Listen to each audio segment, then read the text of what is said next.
What is going on, everybody? Welcome back into Celtics Talk Weekly Post-Game Show. I am your host, Rob Atain. Joined with me is all my lovely co-hosts, Justin Lowe, IIanangelo, Seamus IG. The Celtics drop an ugly one, 106 to 103. Don't let the score fool you. It was not this close throughout the second half of this basketball game. They lose this game on the road in Philadelphia. They drop to 5-2. The Sixers advance and jump ahead of the Boston Celtics in this early NBA season. They go to 6-1. Kristaps Porzingis led all Celtics scorers. He had 29 points. Jason Tatum had himself a little double-double despite shooting the ball poorly. He had 15 rebounds. It is the second straight loss in a row for the Boston Celtics, guys. We have so much to talk about, mostly bad with this Boston Celtics team, from Peyton Pritchard and the bench to the coaching to Jason Tatum and Jaylen Brown. This should be a fun post-game show, but not in the good way, not a good type of fun. So you guys know the drill. Justin, we'll start it off with you. Your initial thoughts, opinions, takeaways from tonight's loss against Philadelphia. Really wish that you really didn't need to kick it to me tonight. I could have just sat here and just let you kind of just spew off. Where the kids say, yap it up, they're yapping. I mean, all right, game 7, regular season, 5-2, game in October, game in November against Philly versus game in April against Philly. Okay, whatever. This was just a frustrating game. I didn't like the rotation. Well, I mean, here I am a fan, right? I didn't like the rotations. I thought the Celtics didn't really play with any sense of urgency. I thought they just ran. Jaylen Brown continues to struggle dribbling with his left hand, and that's not a joke. That's not a meme. That's just a legitimate fact. Peyton Pritchard, preseason P, was a thing. Now, when it matters most, he hasn't been able to produce whatsoever. Thought Hauser had an okay game off the bench. Unfortunately, Al Horford has showed his age in this game big time. What more can I say? Jason Tatum it looked like a monstrous 16-15 game. Really didn't get much production out of Jason Tatum in terms of taking over the game. He never really got the looks. Credit Philly's defense, right? Tyrese Maxey played very good. Obviously, they have some dogs over there. Patrick Beverley. Somehow I forgot Nick Batum was in the league. No disrespect. I don't know where he came from. He must have been in the Harden trade. But, look, this is game 7 out of 82. We won the important game 7 last year against this Philly team. Not so much sure that Philly I don't know. I don't know what to say. This was just a disastrous game for the Celtics. They started out. When I knew this game was over, when I knew that this was going to be a long night for the Celtics, when the Celtics won the jump ball, Kelly Oubre stole it and dunked it, and that's how we started the basketball game. Yeah, it was rough. Tonight was going to be a long night. I texted you, Rob. I said, you know what? I think I'm have an adult beverage because this is going to be a long night. That was. That was not good basketball whatsoever. I don't really care if they made a fake comeback at the end of the game. Also, I didn't care if Joel Embiid stepped on the line at the end of the game either. I didn't really care about that either. The Celtics didn't deserve to win this game. They played like absolute ass. Excuse my language, but that's the only way I can explain Acceptable. it. They were ass. That's the nicest way to put it. That's the nicest way to put it. That's the best way I can put it because that's the only way you can explain it. I mean, they outside of Porzingis, because Porzingis actually had a pretty good game. Outside of Porzingis, almost everybody was pretty terrible tonight. I mean, the Celtics shot 32% from 3 as a team, shot 15 of 47. That's not going to get it done. Sam Hauser, he had a good game. That was cool. The bench continues to struggle. Peyton Pritchard still doesn't look like he's a legitimate NBA player on this team. And he shot 0 for 4, 0 for 2. He had 4 assists and 1 turnover, and he just kind of got absolutely – I remember Philly went on an 8-0 run right when Pritchard came into the game. So, I don't know. I don't really know. And then I wish they would actually play guys like O'Shea Brissett who, in a game like against Philadelphia, a team that plays with energy and plays fast, I don't know why O'Shea Brissett's not playing. I don't know why Lamar Stevens isn't playing. I don't get it. I understand that this team is thin. but at the same time, you have guys who might be able to help, and yet you continuously don't use them. Also, Right. it's so annoying to me that Jason Tatum is not getting the ball. Right. He shot 14 14 times. He shot 14 times in this game. Yeah, Porzingis was cooking. He's fine. Derek White had 18 shots in this game. Like, he had a couple good threes, but he shot 3 of 11 from 3. Like, Derek White should not have to shoot 3-11 from 3.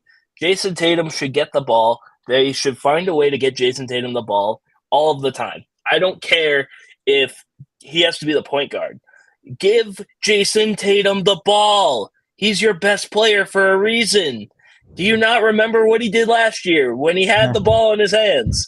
Get him the ball. I don't get it.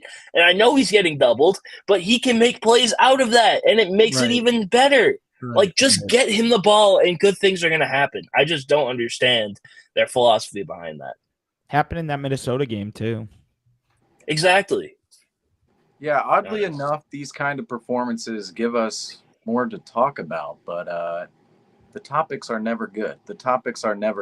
And, you know, I attribute this loss a little bit to the 3-game road trip that the Celtics are on right now, because if you really look at the road trip after the Indiana game, in which they scored 155 points, they whooped Indiana at home. After that game, it kind of starts going a little bit like this. You know, there was a little bit of an indication in Brooklyn we didn't play as well in that game. Minnesota, we obviously lost that game, but I did feel we did play better in Minnesota without Derek White. We played without Derek White both in Brooklyn and Minnesota, but Minnesota, I thought we played better than tonight by far. And then you see tonight on the road against the Sixers, just, I mean, where do you even start? Where do you even start with this loss tonight? Because at the beginning of the game, the team didn't get off to a good start at all. I believe it was 10-4 to start the game, and you could just tell early on that they didn't have a rhythm, they didn't have a flow to them, they weren't taking good shots. And there was a period of time in which they were able to outgain the Sixers because the Sixers were shooting like, I don't want to say it. Say it. They were shooting like shit, all right? They were 1 of 11 from 3. But the entire time they were outplaying us. And that's just the reality. Is the only time the Celtics were actually able to take control of this game, which was just that little early portion in the first quarter, was when the Sixers just couldn't hit a shot.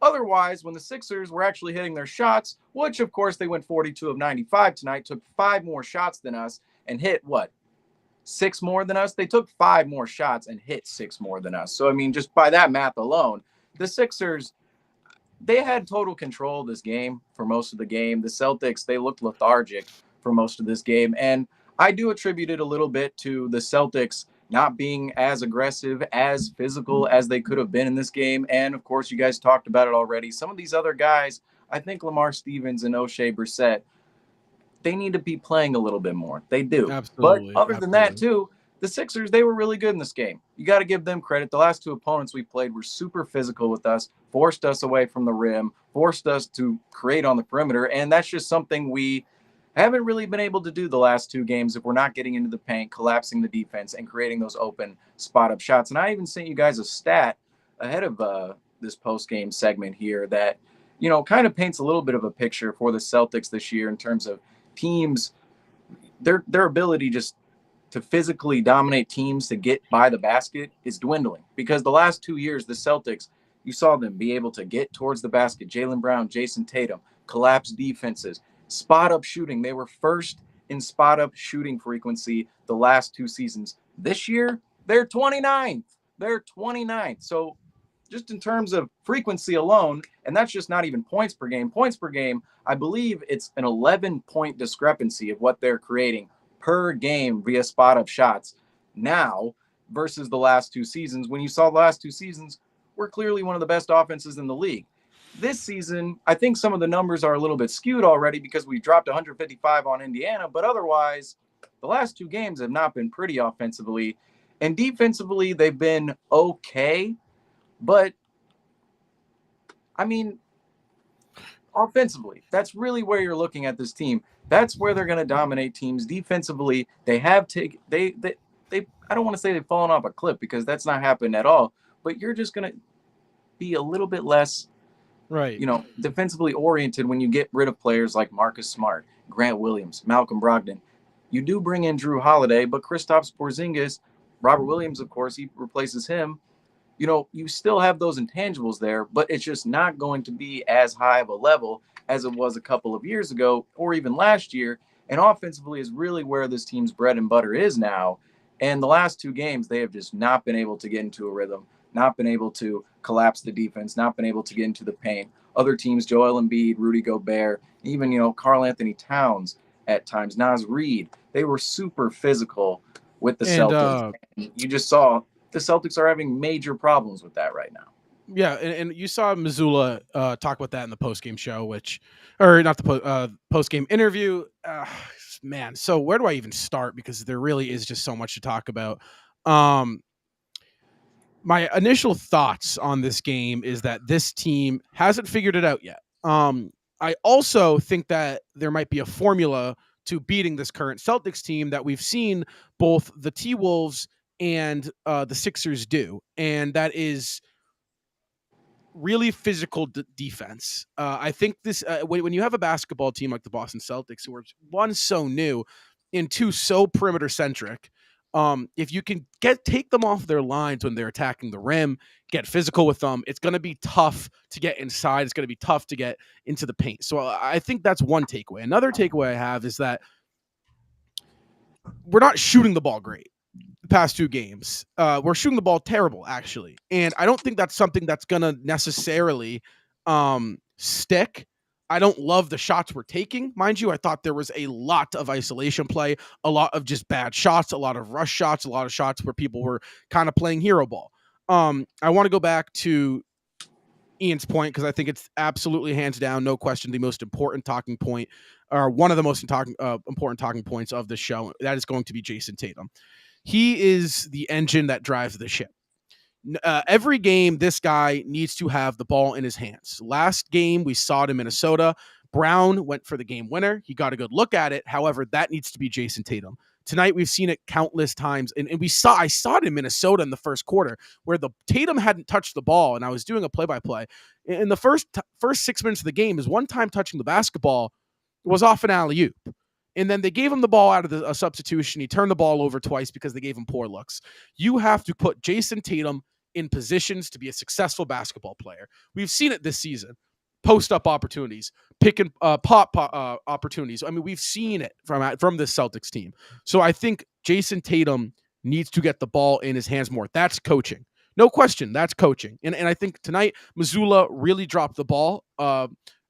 In all aspects, I think he looked really poor. Now, I'm not going to go out there and say fire Joe Mazzulla or trade Jalen Ray. It's game 7, and we're 5-2 with a brand new basketball team. That's pretty good. However, I do think tonight my biggest emphasis go on Jaylen Brown and Jason Tatum because they just were really not showing up tonight. And again, Jaylen Brown. When I say Jaylen Brown, he just signed a $304 million contract extension with the Boston Celtics. It has been a bumpy start for Mr. 304. And I was saying that really happily just a week ago.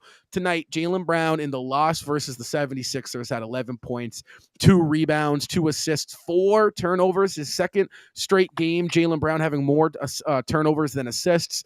That is a big no-no coming off of a loss, and then also 4-13 from the floor. He was virtually terrible. He had 5 points until that little late last-ditch effort the Celtics put together with 3 minutes left to go in the fourth quarter to potentially win this basketball game where he knocked down 2 threes. But, guys, Jaylen Brown, Justin, when you see how great he's been every year and how he's improved every basketball season, from the All-Star jump to the All-NBA jump we saw last year, then he earned that $304 million. Do you think that is there any part of you that maybe thinks he got his money? Is he playing complacent basketball? Because he has looked pretty poor. The left hand doesn't look much better. I mean, I think there are some warning signs out of Jaylen Brown these first couple games. Yeah, I've thought that. I'm not sure of it, but I've thought it. I think one of Jaylen Brown's issues is I feel like Jaylen Brown tries to do too much. right? Like with the Right. whole left hand thing, and I feel like he dribbles into a lot of double teams, and he tries to get those paint touches, but instead he gets trapped. There was a point in the game tonight where he just turned the ball. I mean, honestly, probably one of Jaylen Brown's worst turnovers I've seen. Tried to dribble the ball up the court, got trapped, then gave the ball up at half court, and then it turned out into be a Philly fast break. I don't know if you guys remember that exact play, but it was a putrid play. Yeah, because he was trapped the entire time up the floor, and then he just didn't pass it to anybody. Right. Right. And I mean, I think that also goes to Rob's point where it's like, well, just, I think the same thing goes for Jaylen Brown. These guys have to put each other in positions to win, in position to make plays.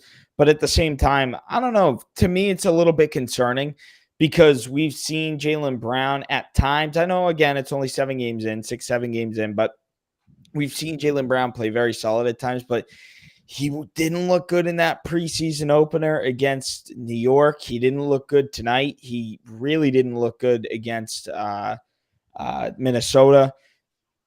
I don't know. He hit a couple of shots. I said, of course, he hits a shot when we're down by 15 with 2 minutes left. I don't know, Rob. Well, here's my thing, right? Because again, when you look at Jaylen Brown, there's been improvement. 8th year in the league, 7 years has been constant improvement. And you can't deny that. You can't argue that. You can't take that away from that. But there has been noticeable struggles within those first 7 seasons that haven't improved. And I think those struggles showed up on the biggest stage last year in that Eastern Conference Finals performance against the Miami Heat. And I'm going to kind of backtrack this to Jason Tatum. Tatum struggled in the 2022 Finals. And his struggles was passing out of double teams and playmaking at a rate that was putting his teammates in positions to succeed without turning over the basketball. We saw that improvement with Tatum. Jaylen Brown's struggles have no question, all jokes, all memes, all internet trolls aside, been that left hand. I mean, it is truly atrocious. He attacks the left side of the basket, dribbling with his left hand, and it almost is guaranteed a turnover. I mean, it really, I think that is concerning for me. To not see any improvement in the first 7 games off an aspect of basketball that I don't know if just can get improved randomly at the course of an NBA season. I don't know if game 8 against the Nets, Jaylen Brown can just get better with his left hand. So although I do think there's an aspect to the Celtics team, Ian, right, that's like they still just have to figure out how to play with each other. That's kind of why you're seeing these guys not being in the best spots all the time. But like, I mean, like, what needs to change, do you think? I mean, in terms of play style, what do they have to do? Yeah, I don't know. I don't know. Question. That's a great question. If I knew that answer, I would probably be in an NBA front office somewhere. And I know it's just coming off of 2 losses, but both losses seem pretty similar in the way that the Timberwolves and the 76ers were able to attack the Celtics' inability to get to the paint over a guy like Gobert or a guy like Embiid. Like, you're supposed, with Porzingis and Horford, the idea is that you want Embiid, you want Gobert out of the paint so you can get better looks in the paint. But that doesn't help when Horford, who's shooting not very well from 3 this year, and Porzingis, who didn't have a very good start in this game. So if they're not hitting threes early, then what's the point of following them out there? Well, the Celtics took 47 threes tonight. Yeah. I mean, that is just simply atrocious, no? That's definitely atrocious. That's just their offense, and that's just their offense. But do you know what's weird is that wasn't happening in the first 5 games. They weren't doing that. But when the defense gets physical, they just do it. Their problem is, I was just going to say that when they're faced with adversity and when they're faced with harder defense, they just kind of default to just chucking threes and hope it goes in. I don't know. It was just rough. I think my best idea is just give the ball to Jason Tatum and see what happens. No, I think you might be right. I love Jaylen Brown. It's just, it feels like anytime they try to run anything through him, it just doesn't work. like as well as it does with Jason Tatum. Maybe it's just because it looks like Jason Tatum has improved his passing and facilitating. Right. There was that, like, for example, in that Nets game when him and Drew Holiday were pretty much pick and roll the entire end of the fourth quarter, like something like that. It doesn't feel like Jaylen Brown and another guy can do that. He's done that a little bit with Porzingis, but Right. other than that, there's not much, with it. And it's just kind of tough. And when you have a bench who is ranked 29th in the NBA in points per game at averaging 23 points per game, that's not really a recipe for success if you're not shooting well. So Yeah, and I want to get your opinion on this, Seamus, real quick. Something I do want to mention is that I think I'm at a point with Jaylen Brown where I don't want the ball in his hands unless it's in his spot. For a guy like Jason Tatum, right, guys, it's like, okay, get him the ball top of the key, let him do something, set him a pick, let him play make. Jaylen Brown, I don't want doing that whatsoever. I want to give Jaylen Brown in the ball where I know he is going to either shoot out of it or pass out of it, not try to make anything happen. Because he hasn't shown me anything for me to be like, yeah, okay, let's let Jaylen Brown facilitate, or let's have Jaylen Brown bring the ball up in transition. Because quite frankly, it results in turnovers and bad shots. And I'm not taking anything away from the kid or the guy, because who am I calling kid? I'm the kid, but I'm not taking anything away from the guy. But I mean, right? I mean, what do you think, Seamus? Well, for me, the Jaylen Brown, Jason Tatum thing, what is being suggested here, I think, is a little bit more severe than maybe what it is, because I think what you guys are suggesting is almost as if Jaylen Brown is almost in like that should be in that Kristaps Porzingis role and be more off ball, and Right. just like get Right. the ball in his spots. But then that means like he's almost more of a role player than he is an actual star. And I do think Jaylen Brown still has the ability to be a star, somebody who goes out there and can kill in isolation. That being said, he definitely does have somewhat of a problem going to the left. That being said, I do have a little bit of confidence that Jaylen Brown can reconcile this part of his game, or this realization of his game, because you do look at the shot chart tonight, and if you let's just cut a line right down the middle of the court. I know I should have.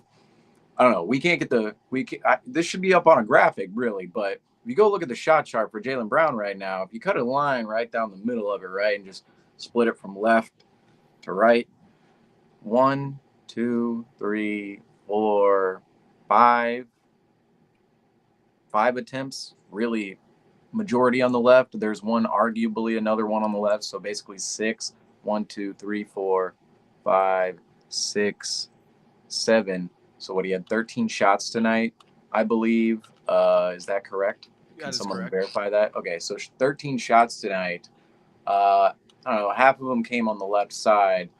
Most of them that came on the right side, I don't know. Even the ones on the right side are kind of oriented more just middle. They're either left, middle. I wish we could have a graphic for this up right now, but you do see like teams clearly have a game plan of wanting to force him more towards the left. And he does struggle going to the left more than he does going to the right. And that's just a fact at this point in time with Jaylen Brown. But I do think some of that can be reconciled. But I think the bigger story with tonight's game is more of the fact that the Philadelphia 76ers this season, I was kind of like, I don't want to throw praise at our rivals, but at the same time, this season is kind of a big tryout for the 76ers. They cycled through a lot of stars. They cycled through Jimmy Butler, Tobias Harris. He's not quite a star, I would say, but at one point he was considered an all-star. And they've had James Harden. They've had Ben Simmons. They've cycled through all these stars. And finally, Jimmy B. Butler. Yeah, Jimmy Butler. They've cycled through all these guys, and now all of a sudden they really don't have a second star next to Embiid, unless you want to consider Tobias Harris a star, which tonight 5 of 12, Maxey? 17 points. That's usually you could consider Tyrese Maxey. He's an ascending star, but that's where like this is different. They're not acquiring random stars from around the league. Like they have a legitimate. They have Joel Embiid, their homegrown star. Tyrese Maxey, I believe. Homegrown. We can talk about him in a little bit. I think he's going to be a star, but it's like, what level of star is he actually going to be? But I think this year is kind of a big tryout year for the Sixers because next year they're only committed to 3 players.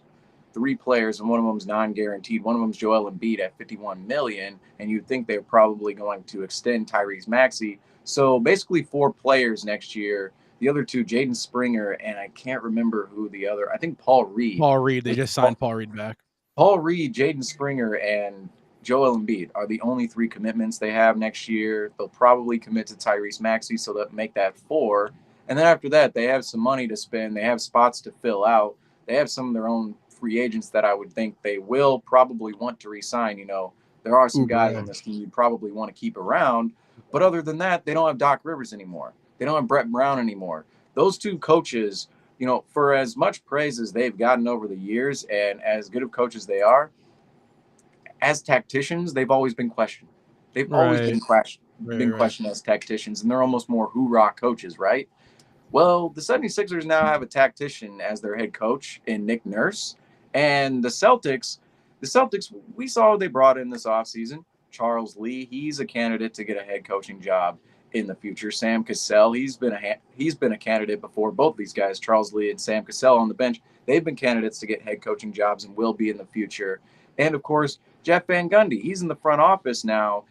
He has coaching experience. And I kind of think that because we brought in all of this, you know, brain power, it kind of signals that we don't trust Joe Mazzulla as much as, you know, we might let on in Celtics Nation. And now that the Sixers have Nick Nurse and we have can I ask Joe you something Mazzulla real quick, instead Seamus? of Brad Stevens and Ime Udoka, I think that, I don't know, go ahead. Yeah. Can I ask you something? So when you say that we don't have trust in Joe Mazzulla, which I think you might be correct. I think that the trust, these past 2 games have been concerning. But isn't that a problem when you don't have trust in a head coach in which a season that is so make or break for this Celtics team in the terms of what next year could look like if this year doesn't work or 3 years from now looks like? Isn't that a huge problem when you don't trust your head coach? I mean, yeah. To me, the Ime Udoka situation, I feel like us being in Celtics Nation, like there is some sort of like, because of the time in which it came, it was literally like a week before the season.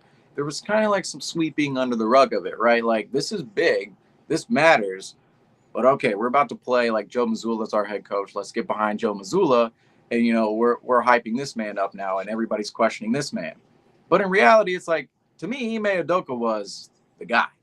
He was the guy. Like, he's the guy that we went out and interviewed all these head coaches. We literally moved Brad, who is considered one of the best coaches in the NBA, if not the best coach in the NBA, out of a head coaching spot into the front office, where I would argue that he's actually better, crazy enough. We moved him there, and we went out and we were going to go search for head coaches. We came upon Ime Udoka. We saw what happened in the first year of his tenure in Boston, which was unfortunately short.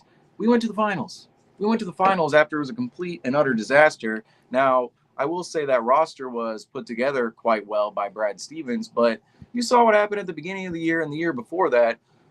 The Celtics were a complete disaster. The roster changed completely. The head coach changed. Our philosophy changed, and we made the finals.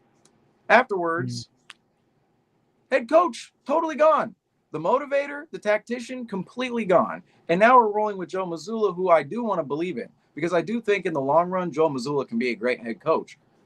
But he's 34. He's 35. Like, that's just the reality of the experience that's going on here. Ime Udoka was an assistant under Popovich in 2014 when they won the title. Joe Mazzulla has been – he just hasn't had that level of experience. And right now he's gaining it as a head coach. But we're in the middle of an important season. But I do want to talk about this real quick in regards to the game, because I think I'm talking more big picture with the franchise and kind of being more like disastrous in terms of, oh, my God, we lost our real head coach. But tonight, just you look at it, the Sixers took the ball completely out of Brown and Tatum's hands. Brown and Tatum had a combined 27 shots. And then you look at Porzingis and Derek White, they had a combined what 32? No, sorry, 30. How many shots did they have? 36 shots combined. Am I doing this math correctly? Somebody want to confirm my math? 36. 36, yeah. Okay, 36 combined shots versus 27 for Brown and Tatum. Brown and Tatum went to the free throw line 5 combined times to Porzingis and White's 12. And then Drew Holiday also had 9 shots and went to the line twice. But, I mean, to me, the game plan with the Celtics, White, Holiday, Porzingis, they're just not as efficient of offensive players, as Brown and Tatum. So the fact that they're taking more shots, they're going to the free throw line more, that means the Sixers are driving the ball out of Tatum and Brown's hands. They're not taking as many shots in this game. And 2, you just look points in the paint. There's so many stats you can go through that suggest that Tatum and Brown, now this is where it's like, I think one part of it is the Sixers force the ball out of their hands. And another part of it is maybe we need to find more ways to get the ball in their hands and also for them to be more assertive. So it's those 3 things all combined. Just tonight alone, the Sixers were able to take the ball out of their hands. You see the other guys, like too many shots. Derek White, too many shots. This high volume for Derek White is not going to work long term. We've said this so many times. 18 shots. He was 6 of 18, 3 of 11 threes. 11 threes for Derek White. I 11. like the looks. I thought they were 11. good But looks. it's like, but here's my 11. problem, right? They were good looks. So here's my problem. 11. I don't disagree with that though, because I feel like the thing that makes Derek White so great is his efficiency. And like he can get you 18 points on like 9 shots. I feel like once you start to give a guy like Derek White like 20 points or 20 shots, then you're kind of like, all right, well, eventually, yes, Derek White is a phenomenal player and he's great at what he does, but he's not a 20 shot per game guy. It's just not how he it's not how he plays. You know what I'm saying? So I don't disagree with Justin. There were good shots. No, Don't I know, disagree with but that Seamus. also attests back to your point where it's like you got to get Jason Tatum and Jaylen Brown the ball. Like, right. Like No, yeah, no, like, you do. and I love, do. I love Derek White, but like 20 Hell shot, yeah. like 20 shots to White, let's 20 to Porzingis. Let's jump in. You say Porzingis. Let's jump into the player of the game real quick because we do have to do it.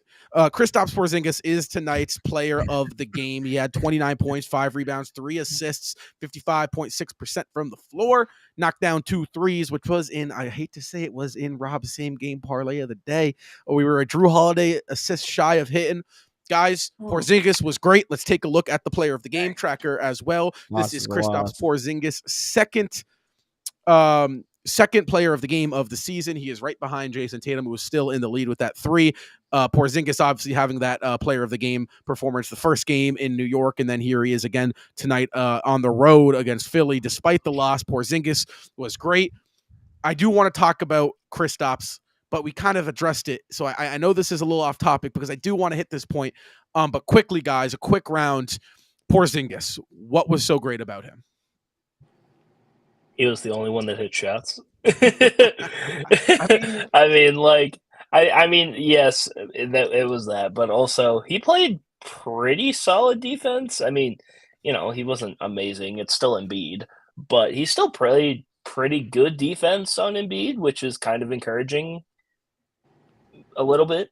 I don't really know. I don't really know what to say because he got kind of cooked against Adebayo when they played Miami.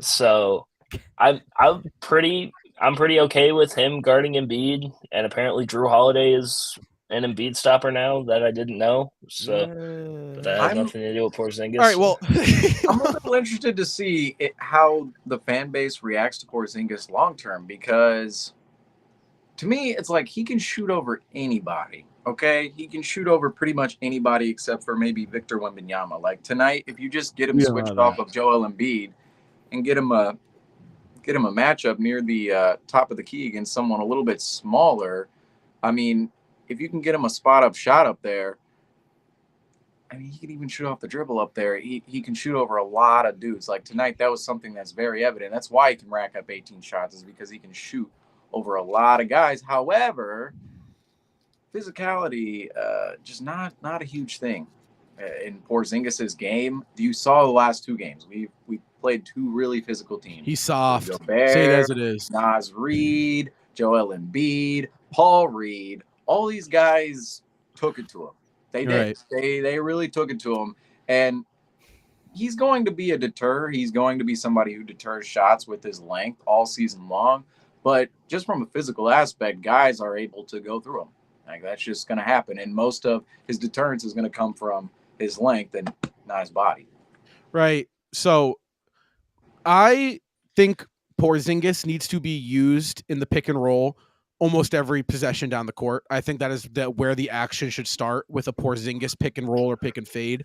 I think with that, you need to, I said it last game, abolish the double big. Get rid of it. Take it out of your arsenal.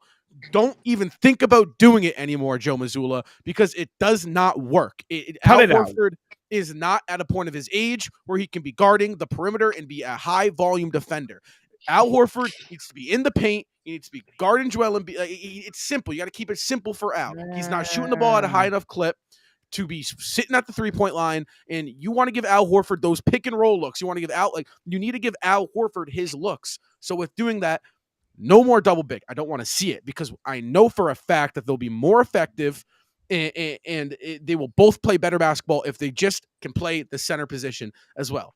I also talk about double, something that was driving me crazy. I'm going to go on a rant here. Take away the double point guard set.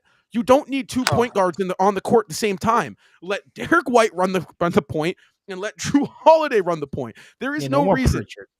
And when Pritchard's in the game, do not have Holiday or White next to him. It's just Drew Holiday is a point guard.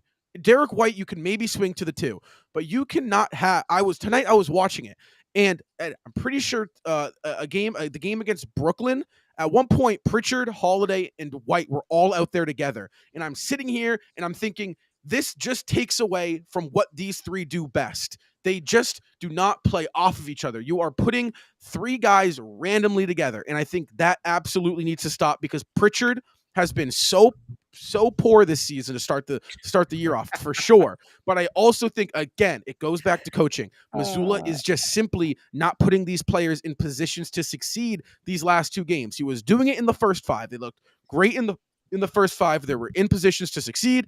Fast forward these past 2 games, and the defensive physicality goes up, no adjustments, and these players are just not being put in positions to succeed because of how bad the rotations have been. Pritchard hasn't looked good once. Not once. I don't want to hear, early October. Didn't I say that? Pritchard has not looked good once. And, I mean, really, he missed a wide open floater in the corner today. And I just not happy. He was not happy with that. About had it. He was not happy in the ball game. All right. I really, no, I don't care if we haven't seen Delano Banton yet. He's 6'8". Get him on the goddamn basketball court and sit Pritchard's ass down. I mean, seriously, no. I'm telling you, Peyton Pritchard has not. Today, Brissett goes in. First quarter, goes up to the scorers table. Mazzulla says, "Oh, you know what? No, I changed my mind." Sits his ass back on the bench. We have all these guys on the bench, and what are we doing? Hair and makeup with them? No, put them in the goddamn ball game. Well, and my problem with this has been is when you watch it, it's like you don't need a backup. Bro, that was the comment of the day. What are we doing? Hair and makeup with these guys? Put them in the damn game. Well, it's like it's so. Oh my god! What are we gonna people Haslams? No, put them in the goddamn game. Well, it's like, oh god. So it's like I watch this, and the rotations. The more I think about them, the worse and worse it gets. It's just like, all right, so you have White and Holiday, right? Let's think about this logically here, right? I'm not a head coach, but I'm a logical thinker, and this is all it takes to run this team as a logical thinker. You start the game with White and Holiday. Those guys are both point guards. Yes. Derek White was always a point guard in San Antonio. He came over here and ran the 2 guard because of Marcus. He's a point guard. I'm not opposed to starting both of them, though, because they play well off each other. They're a great defensive court, tandem in the back court, in the front court, excuse me, and they can both shoot. That's fine. Then you got Brown and Tatum, okay? 2 forwards. We're in a positionless era of basketball. Good. Porzingis. Fine. Good, okay? think about the first substitution. You take out a guard, you take out the big man, right? You put in a big man. You don't need to put in a guard when you have another point guard in the starting lineup. So it's like, okay, you took out a point guard. I think another point guard has to go in the game, right? That makes sense. No, because guess what? You bench Derek White and you keep his legs fresh and you leave Holiday in there. And then guess what? When Holiday needs to sub out, guess who you can put in the game? Derek White, who can then replace Drew Holiday. And now Holiday gets some fresh legs. And then think about this, guys. This part's the craziest part of the whole thing. If you want both of them in for the game, you then put Pritchard in to run the point guard spot for 4 minutes and let them rest together. And then you can sub them both back into the ball game. So it's like simple rotational stuff like that, where it's so logical. And you're sitting there and you're thinking to yourself, what are you doing? That it's just like when a guard comes out, another guard doesn't have to go in the game, dude. Right? It's like just like how you sub Al Horford in for your point guard to run the double big lineup you love. You can do that with your guards because you have so much great wing depth that we talked about. And what are they not using? That wing depth. Brissett, Stevens, Shvee, Hauser had a hell of a game. He shut me up real quick. That's good. You have wing depth. When you have a guy like White in Holiday, you don't need to go to Pritchard that much, especially if he's not having the hot hand, because if he's not scoring, he's not doing anything out there. I want to find Pritchard's minute log tonight and see what that's Seamus's homework, because Seamus is very good at this stuff. Okay. See the minutes he was in. See the Played 16. So minutes he was in. I have his stats right here. Peyton Pritchard played 16 minutes tonight. He was 0 for 4 shooting, 0 for 2 from 3. He had 2 rebounds, 4 assists, 1 turnover, and 0 points. But like my thing with Peyton Pritchard is that, let's be honest here, it feels like he's only playing because they gave him that big contract. But is it even that big? Quote unquote. But I was thinking I said big contract, quote unquote. I'd but love like to get 30 I think million it's more. literally just it's just a trade filler contract. But at the same time, like I don't know what they see in him that. I was thinking about the contract, and I actually wanted to bring this. Oh man, I wanted to bring this up earlier, but I think the game shifted. I was going to say Milwaukee was giving up a ton of points to Detroit tonight, but they're actually winning now. So Giannis got thrown out. Giannis of that. got ejected. I guess we can't feel good about whatever tonight. But in regards to Pritchard, I feel like the contract in which he was given kind of. Number one, I just don't feel like that contract, like an extension, is really given out that often. I don't like. It's really low number. He's making $7 million a year, like in a year in a time period where I texted you guys, I think yesterday, about the Warriors are about to be, if they don't make some trade-offs this year, if they don't shed like $7 million, $9 million of cap, they're going to be the first $200 million team in NBA history. So Pritchard making, $7 million, it's kind of weird to see, like, they don't really think that highly of him. They really don't. Like, he's taking up a very, very, like, he'll eventually take up a very, very small percentage of the overall salary sheet for the Celtics. But I think the just bigger conversation in regards to this entire rotation and how you would logistically lay it out is the fact that I don't know, after our starting five, you kind of realize that our versatility and our ability to play different ways is extremely stricken from 2 years ago, and even last year for that matter, because you have Brown, Tatum, Porzingis, White, Holiday as your starters. Clearly, they don't believe in O'Shea Brissett, Lamar Stevens enough to even play them. Right. Now, I want to see them play more, obviously, but they don't even believe, like, I don't understand why they're not getting just a little bit more run in this lineup right now. Pritchard, Horford, and Cornette. I mean, Cornette, fine. He's going to come in and play like 5 to 10 minutes a game. I haven't whatever. been mad at Cornette, quite frankly. That's when you know it's bad. The past 2 games when you're not mad at He's Cornette. fine. That's how He's bad totally the rotation's fine in his little role. He makes $2 million a year, whatever. Pritchard, Horford. Well, I was going to bring up these 2 guys. Pritchard, number one, like they don't think of him that highly because of his contract, and number 2, like this is his third. Is this his 3rd year in the NBA? I believe this is 4th year. Fourth year. 4th year.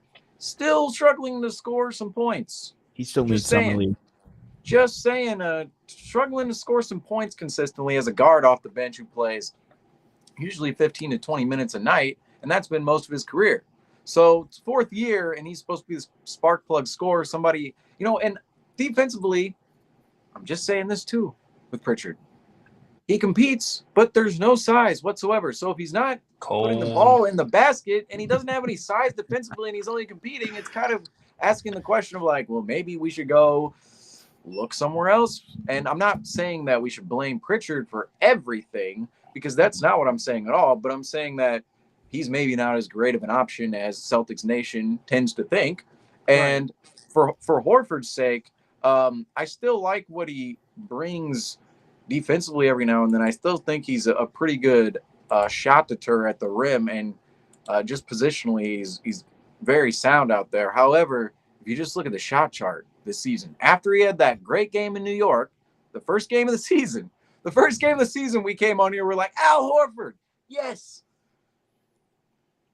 Well, can I say something, Seamus? You'll 0 of 2 from 3, 0 of 2 from 3, 0 of 3 from 3, 1 of 1, 0 of 3, 1 of 4. And what was he tonight? He was, if I can find the tab here, I think he was 1 of 4.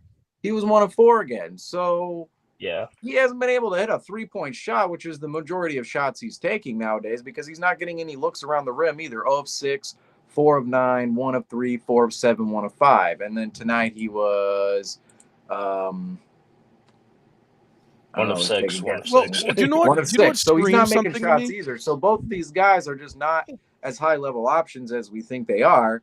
And the rest is like, okay, I believe in Hauser to some extent, but he's I don't know. He's a fringe guy, and he's low key our 6th man all of a sudden.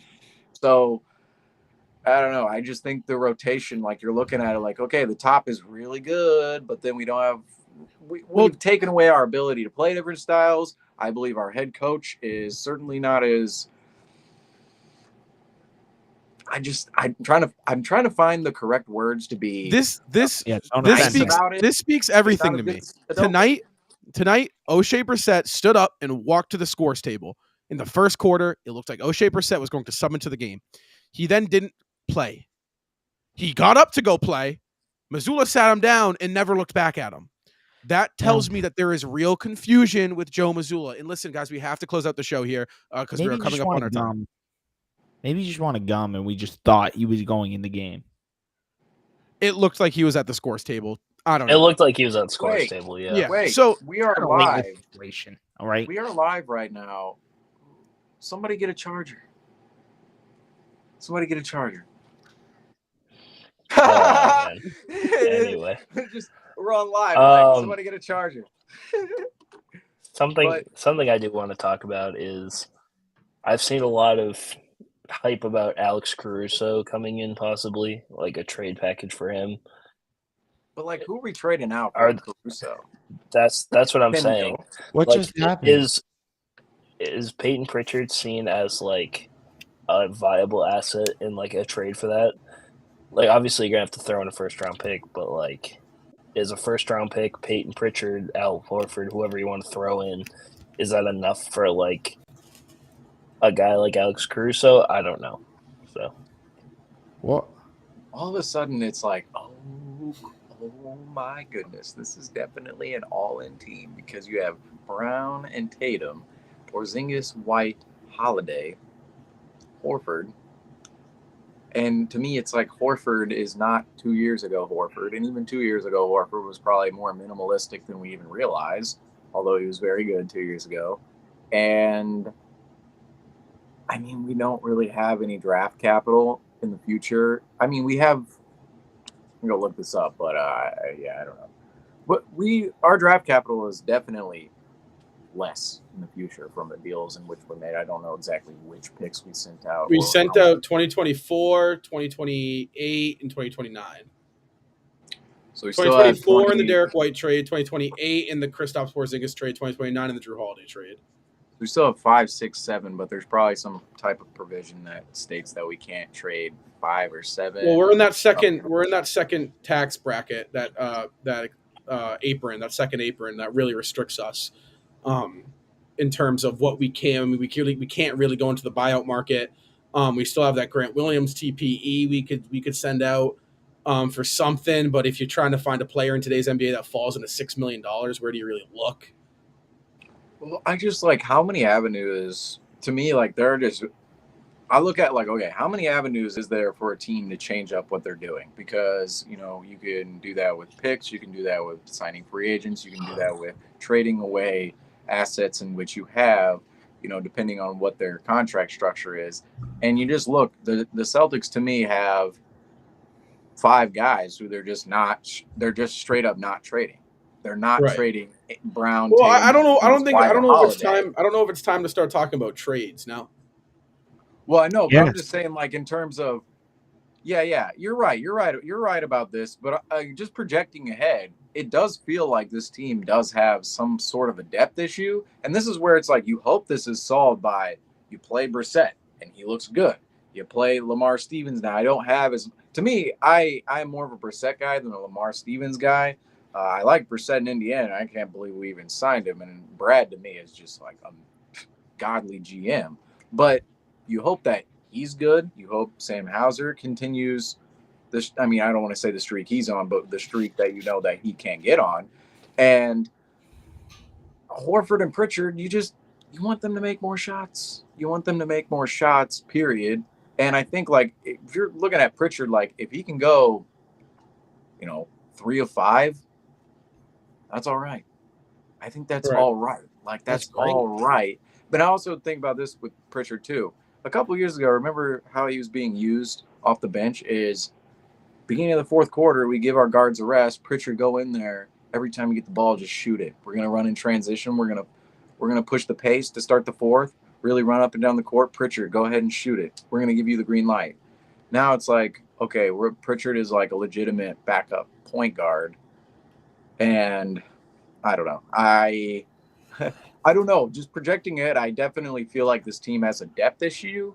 And we kind of mentioned it too the other show, the other night, where I would like to think that all of our guys, Horford, Brown, Tatum, White, Porzingis, Holiday, they're all going to be there.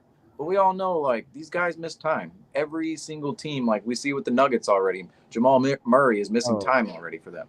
So eventually, I believe, like, we're going to hit stretches in which somebody misses some time. Derek White just missed 2 games. Al Horford's probably going to sit out some games. He's 37, 38 years old now. Porzingis is probably going to sit out a couple of games. I think we're going to have a little bit of a depth issue with this team. And for as good as they are, it's going to be an issue. I feel like it's going to be an issue. And I don't know, Rob's computer died, so we just got to update. Is that what that was? Is that what that thing was? I thought that was a joke that I missed. Like somebody get a charger. That's what that was. Yeah. Because he texted, we're still on live right now. He texted us that we needed to end the show. Oh, because his laptop was dying. And I was like, bro, someone get a charger. And I wasn't going to call him out. I was just like, someone get a charger. And he's not here anymore. I don't know. I don't know.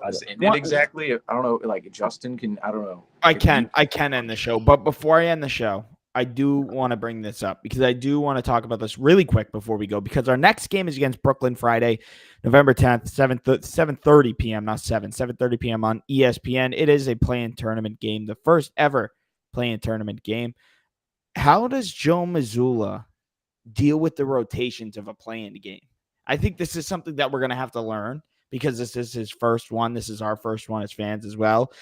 Does he treat it more like a playoff game?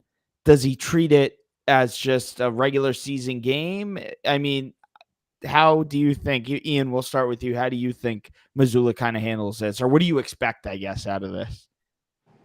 I don't think anything's going to change, honestly. Mm. I think he's just going to treat it like another regular season game because in reality, it really is just another regular season game. Obviously, you want to win the trophy. You want to win every trophy. Right. I still am trying to. I don't know. Maybe it's just me trying to find a way to start caring about this in-season tournament, but I really don't care.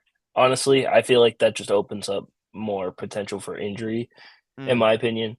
That's kind of my doubt with the in-season tournament, but I mean, it's cool.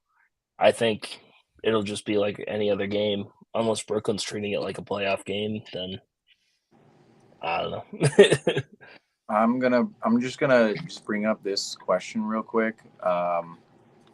Wait, no, this is off topic. I shouldn't bring up this question. Do it. I don't care. Go ahead. Bring it up. Is Phoenix better than better than Boston right now? I mean, not right now. No. I think they're the same. Durant. Okay, like you go through the roster. This is without Devin Booker tonight. They have Beal, Grayson Allen, Nurkic, Durant, Keita Bates-Diop, who I actually really like. Like, the guy's a legitimate forward now. Do you like him better than Al-Farouq Aminu? Oh, yeah.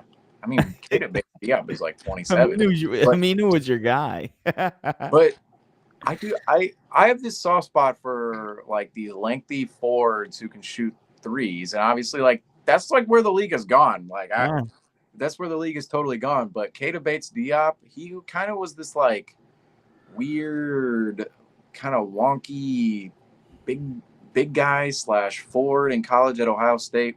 But I just saw Keith Smith tweet about him, and I was kind of somebody who was real high on him coming into this season with the Suns, and he's actually starting for him now. But they have him, Eric Gordon, Josh Okogie. Josh Okogie is is a crazy on-ball defender. Utah, Jordan Goodwin.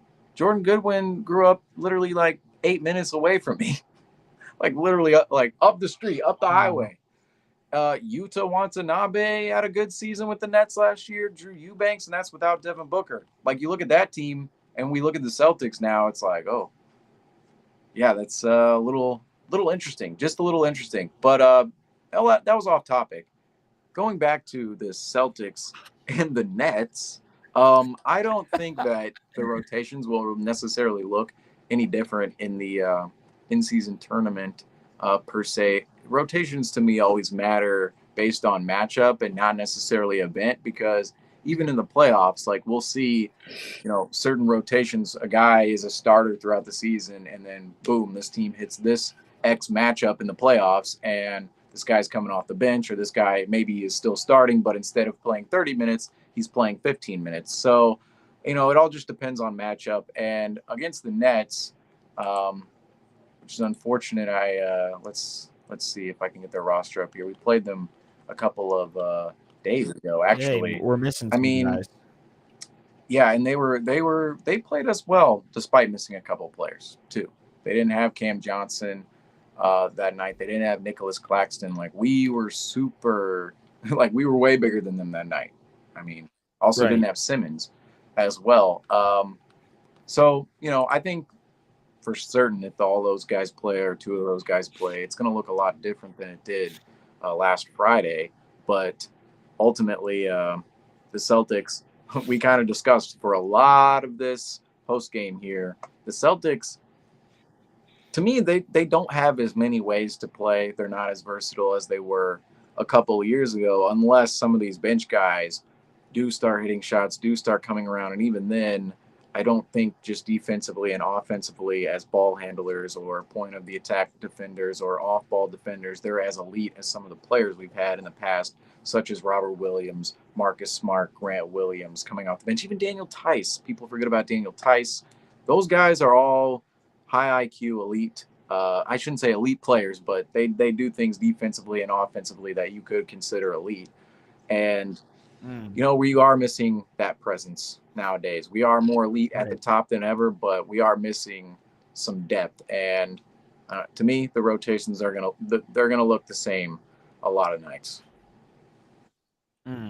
Well, it's going to be interesting to see. I'll tell you, I'm not really too excited to see a court that's not parquet in the TD Garden. I really couldn't care for this this new court we're about to see, but we'll get to see the City Edition uniforms as the Celtics take on the Nets for the first in-season tournament. This is an in-season tournament game, but technically it's game 7 of the regular season.